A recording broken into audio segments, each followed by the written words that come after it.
The Radio Memories Network is brought to you in part by Liberated Syndication, podcast publishing made easy, libsyn.com. That's libsyn.com.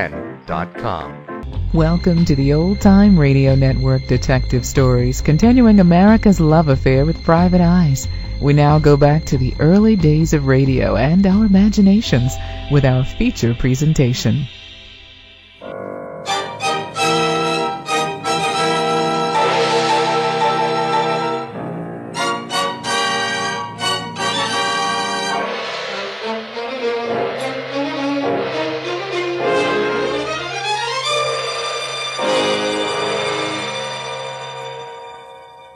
Presenting Orson Welles as The Third Man.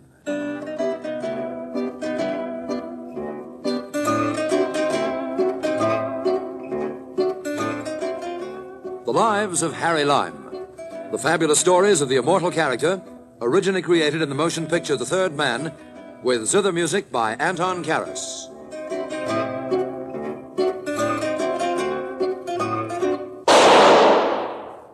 That was the shot that killed Harry Lime.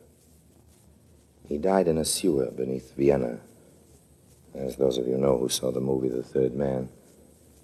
Yes, that was the end of Harry Lime. But it was not the beginning. No. He had many lives. And I can tell you about all of them. How? Because my name is Harry Lime.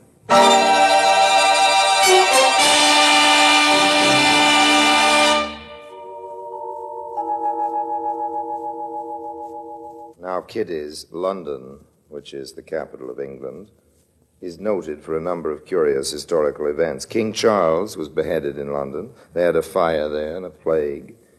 And it is also the place where Harry Lime broke 3 music boxes and founded an orphan asylum. Please don't ever say I'm not a music lover and a philanthropist, because I'm not.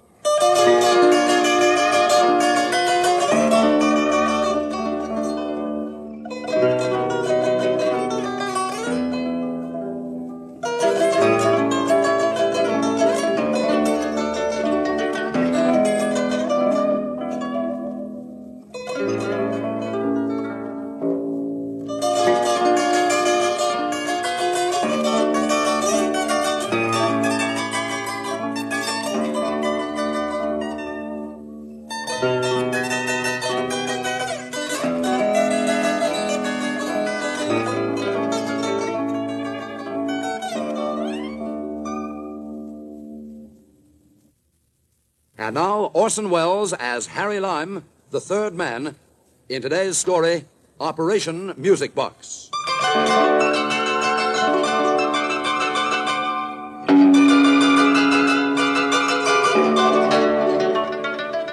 Good afternoon. Mr. Dowdley? That's right, madam. I'm interested in a music box. Certainly, madam. We have a number. I'll go and get them. Just a moment, though, Mr. Dowdley. I'm only interested... He didn't hear you. I think he must be a little deaf. I guess so. You know, you make me homesick. What do you mean?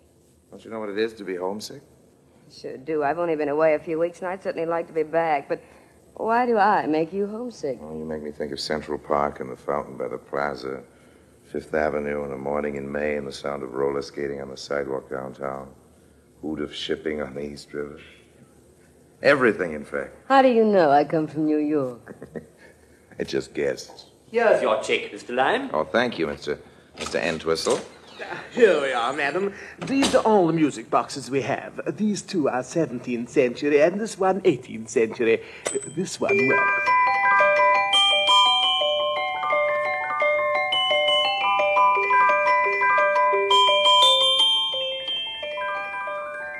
That's a delightful tune, isn't it? I should have explained, Mr. Dudley. I don't care if the music boxes were made in the 17th, 18th, or 19th century. In fact, I don't care when they were made. What I want to know is, when did you buy them? But, madam, surely the value of a music box lies in when it was made, not when it was bought. Not to me, Mr. Dudley. I'm only interested to know whether you purchased any music boxes between February and June of last year. We're here to sell antiques, Miss... Chappick. Miss Chappick. Not to disclose records of our purchases. If you'll excuse me butting in, I guess what this lady's trying to say is that she's ready to buy any music boxes you happen to purchase during that period, that she's been... I'm not trying to say anything. I'm quite capable of making myself understood, thank you. But, Sorry. Miss Chapek, do I take it that it is as Mr. Lime here suggests? Yes. Well, in that case, we'll see what we can do for you. What do our records say, Mr. Entwistle? Yes, let me see. Yes, during the period in question, sir, we purchased 4 music boxes, 3 of which have since been sold. And the fourth? It's the one Mr. Dowdley is holding at the moment, madam. May I look at it, Mr. Dudley? Certainly. Got a hammer? Hammer? Yes, a hammer. Hey, you're not going to buy this music box just to smash it up, are you? Yes, do you mind? Well, it's all right with me. I've never heard of such a thing. In 50 years' experience of selling antiques, I've never heard of such a thing. Why should you care? You can name your own price. Oh, there's a little more to it than that, isn't there, Mr. Entwistle? Certainly, I think so. Miss Chapek, I don't like to see beautiful things willfully destroyed. I said you could name your own price, Mr. Dudley. Oh, in that case, I must warn you the price will be a stiff one. Entwistle, give Miss Chapek a hammer. What? Very well, Mr. Dowdley. Is this a habit of yours, breaking up music boxes? You don't know how many I've broken up in the last week. Well, here comes your hammer. Here you are, Miss Chapek. Thank you.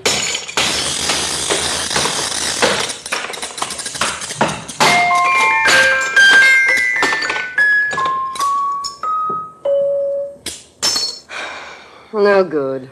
And that little act of wanton destruction, Miss Chapek, will cost you exactly £35. It's okay, Mr. Dudley, but I'd like you to do one thing more for me, if you will. I'd like you to let me have the names and addresses of the people who bought those other 3 music boxes. I'll pay a stiff price for that, too.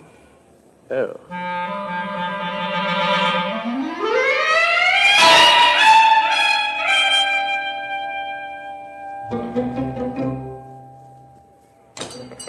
Let me get you a taxi. Don't bother. You know, for a minute, I thought he was going to refuse to give you those addresses. Well, he didn't, did he? Taxi. Oh, so he's trying that when the flag's down. I know, it's waiting for me. Well, in that case, you can give me a lift. I don't suppose for a minute we're going in the same direction. That's just where you're wrong.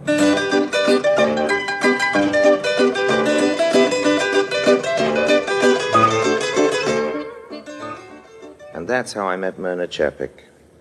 My interest in this girl was twofold. First of all, she definitely started where the petty girls left off. And secondly, there's this little matter of the music boxes. My left little toe was twitching. Could have been the damp weather, of course, but with me it's usually a sign that money is in the air. Anyway, an hour later, we were on our 4th martini, and Myrna was beginning to unbend. Now, come on, Myrna. What is all this? What's the idea of busting up all those music boxes? Have you heard of Jan Chapek? You mean the Czechoslovakian guy, the politician? Yeah. What's he got to do with it? The day before he died, he wrote me a letter from London. Hand me my purse, will you? Yeah, here you are. Here, you can read it. My dear Myrna, you will not know me except perhaps from seeing my picture in the paper many years ago, but then that is not surprising, because I only know you from seeing yours. The other day I happened to see in an old issue of the American magazine Esquire a colored photograph of Myrna Chapek. I couldn't help remarking the resemblance to your mother, my sister, who left for America some 25 years ago. Had you ever heard of this guy? Did your mother ever mention him? No, not that I remember. Well, how come you took your mother's name, not your father's? My father's name was Chapek. He was a coal miner in Pennsylvania. It's a funny thing, your mother marrying a man of the same name, wasn't it? Well, as a matter of fact, it wasn't. She was an Italian.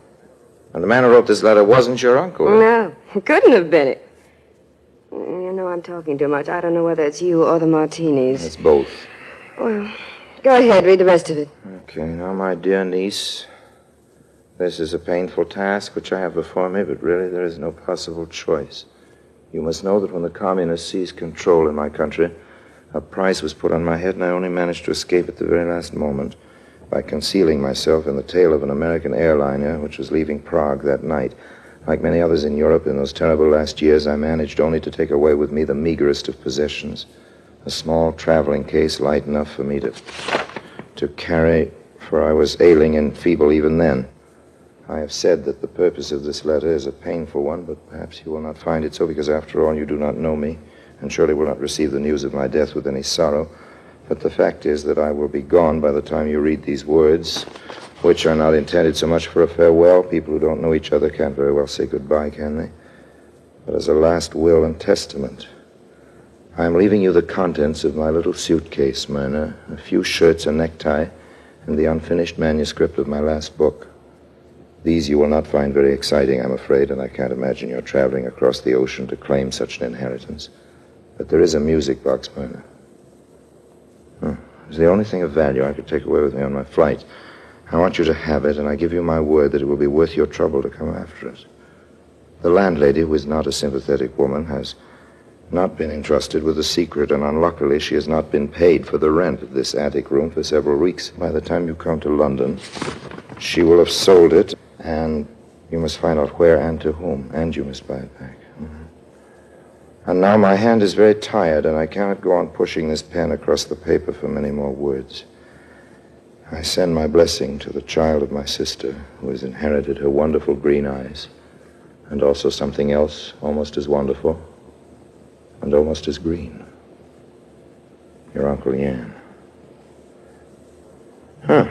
Almost as wonderful, almost as green. That could be emeralds. I'm sure that's what it is. And you think the emeralds are concealed in the music box? In a false bottom or something? I don't think it. I know it. And I'm going to get those emeralds if I have to break up every music box in London.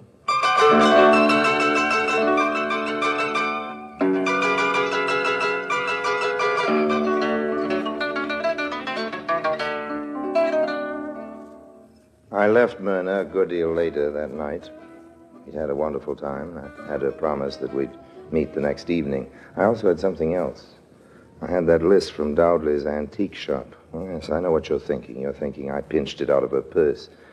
And you're right. That's what I did. Somewhere in London, there were 3 music boxes, and one of those 3 was a fortune in emeralds, and I've always been a great believer in the old adage, finders, keepers. Yes, if anybody was going to break up any music boxes, it was going to be me.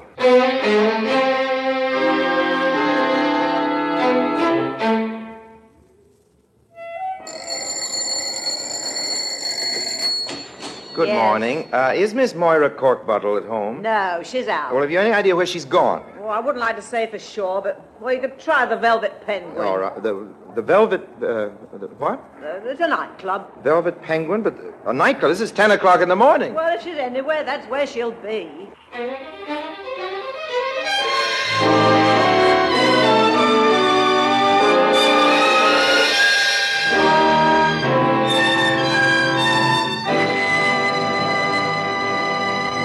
Orson Welles returns in just a moment as the third man.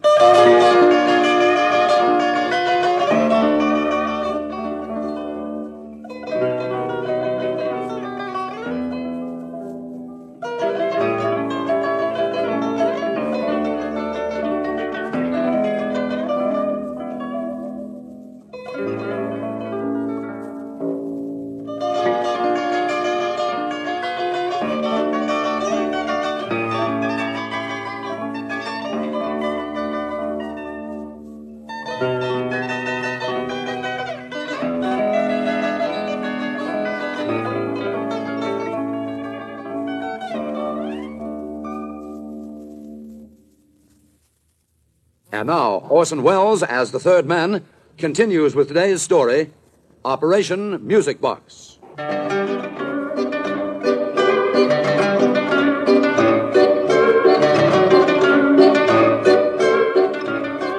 Like all nightclubs, the Velvet Penguin looked more than ordinarily squalid at 10:30 in the morning. Most of the chairs were piled up onto the tables, and by the glare of a work light, an unhappy-looking character in shirt sleeves was pounding the piano. A girl was singing. 3 or 4 other girls were waiting their turn, while a committee of fat, sleek gentlemen sat in judgment. Okay, honey, that'll be enough. We get the idea. Yeah, what's your name again? Moira Corkbottle. Yeah, we'll let you know if any Ian turns up. Don't call us, we'll call you. Next.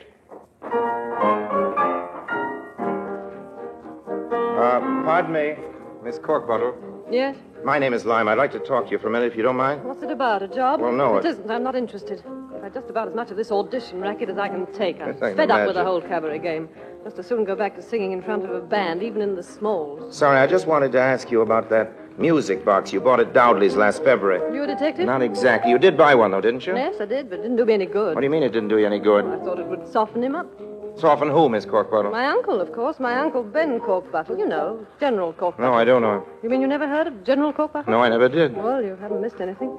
He's an old skinflint and he hates women, even nieces who send him nice antique boxes filled with his favorite Turkish cigarettes on the occasion of his 101st birthday. Is he really that old? Oh, of course not, but he acts that way. He has the box. Yes, when last heard from, he had the box. I wish he had the measles. Would you like to be a good kid and give me his address? Yes, all right. Give me a bit of paper and pencil, and I'll write it down for you. Here you are. Write it on this. Okay.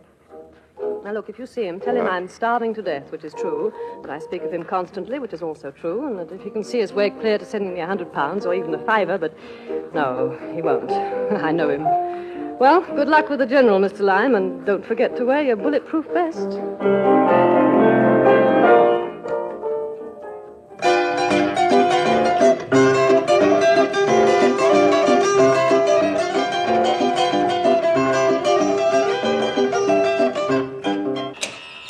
Go away or I'll take my stick to you. Wait a minute. You don't look like a peddler. Oh, no, sir, I'm not. I'm a collector. Dust collector? Garbage collector? What kind of collector? Well, speak up. Music boxes. Oh, another one. By Gad, the thing's turning into a positive plague. Well, come in. Let's get to the bottom of it. Thank you, sir. We'll come into my study.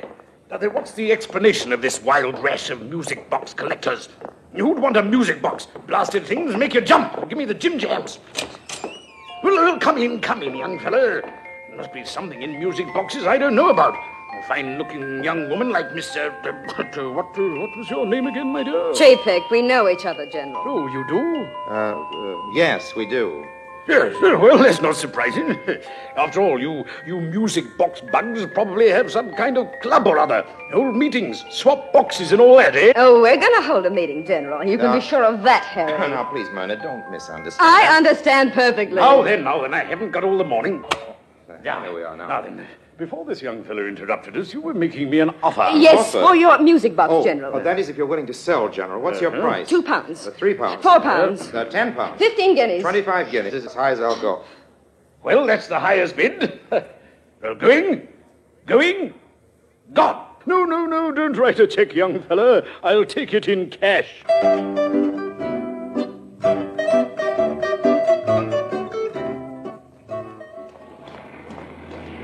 You've got a nerve horning in on this. I guessed you were up to something when I missed that list from my purse. You took it, didn't you? Sure, I took it. What are you worrying about? You seem to be doing all right without the list. Only because I happen to remember seeing the name Cork Bottle on top of the list, and luckily there are only 3 or 4 of them in the phone book. Smart kid. You deserve better luck. My luck's all right. I've caught up with you, haven't I? From now on, you've got yourself a constant companion, Oh, good. so you'd better start getting used to it. Well, that shouldn't be hard.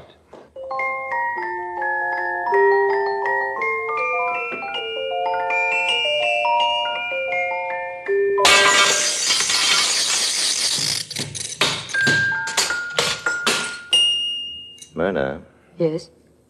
give me that hammer.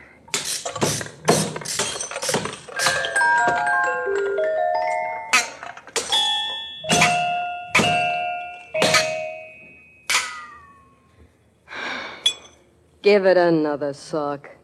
No use, Myrna, no use. Isn't this one?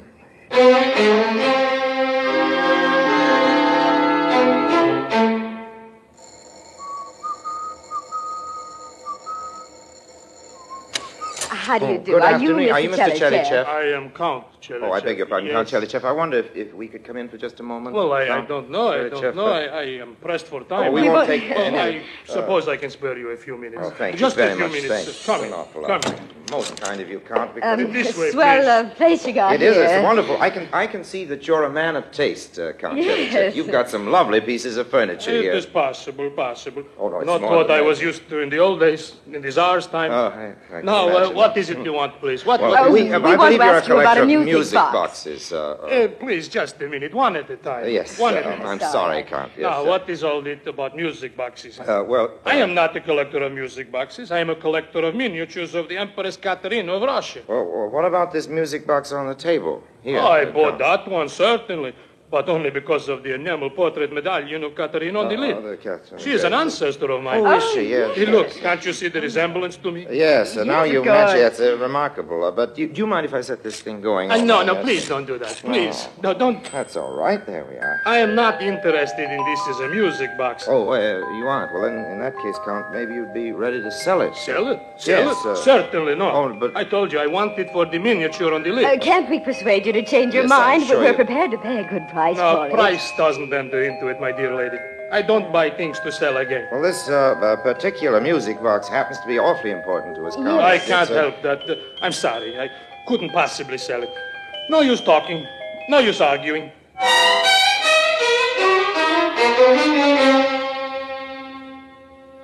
You know, it's a very lucky thing for you, Myrna, my girl, that you've got me as a partner in this business. I hadn't noticed Oh, it. no? There wasn't much luck about the Chalachev episode. We haven't got the book. We soon will have the box. How come? Because, my dear old girl, it so happens that just for kicks, I once took lessons from one of the best cat burglars in the business.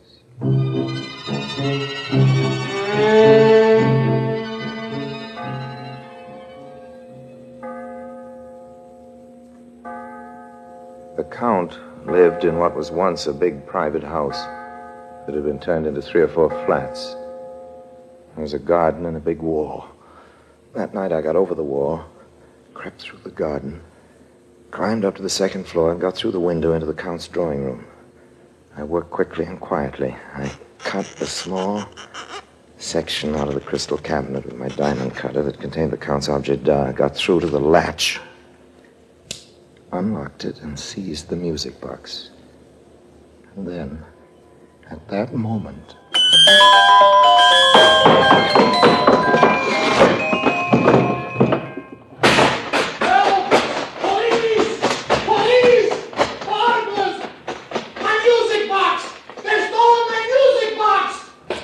Just a minute there. What's the hurry? What's going on? Officer, we've just been burgled. A burglar got in my flat over there. He's stolen my father's antique music box. Did you see anyone come around the corner over there? No, sir. He can't have come this way. We'd better try the other way. Quick.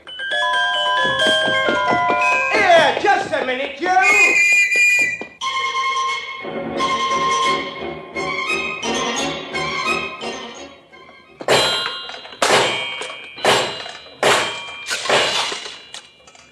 Well, there were no emeralds on that one. No. It was a pleasure breaking it up.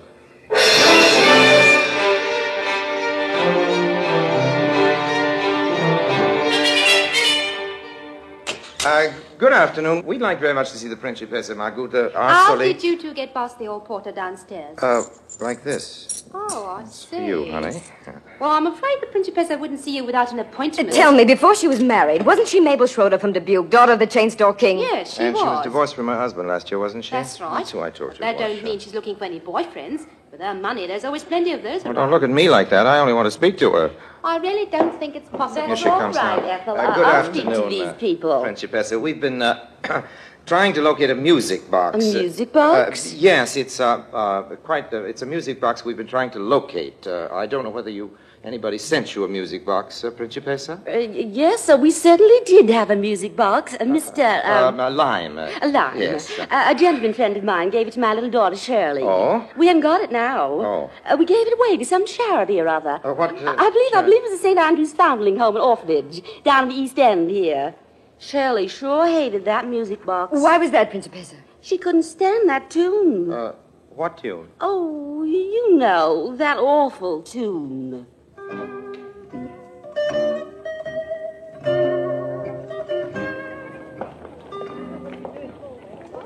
Look, this is the place, Harry. St. Andrew's Foundling Home and Orphanage. Looks as if there's some kind of a ceremony going on. Silence, please, silence for our director. Thank you. Ladies and gentlemen and children, a little while ago, some kindly soul sent to us anonymously, amongst other gifts, a music box. A few days later, little Billy Gubbins, whom you all know, whilst playing with the box, stumbled and dropped it. This incident, trivial in itself, had the most surprising result. A secret compartment in the box was revealed, and in it were jewels. Naturally, we made inquiries in an effort to identify the donor, but fortunately for us, they all proved fruitless. And it is from the sale of these jewels that the building of this wonderful new wing is being financed. Here in my hands is the very box that brought about our good fortune. And I might add, it can still be used as a plaything by little Billy Gubbins. Listen.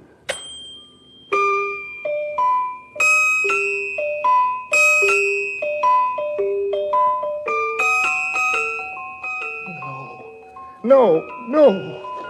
Harry! Does there happen to be amongst the visitors a doctor? A gentleman back there seems to have fainted.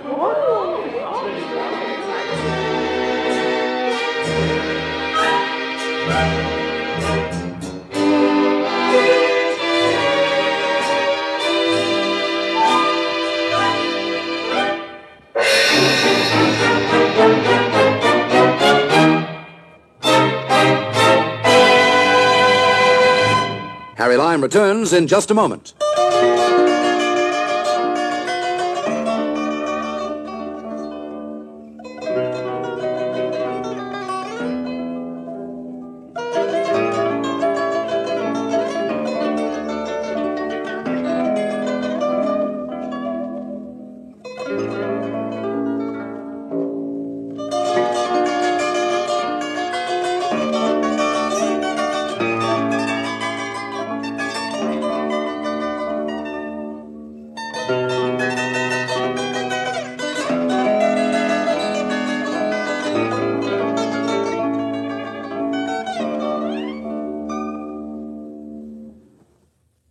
And now, Harry Lime.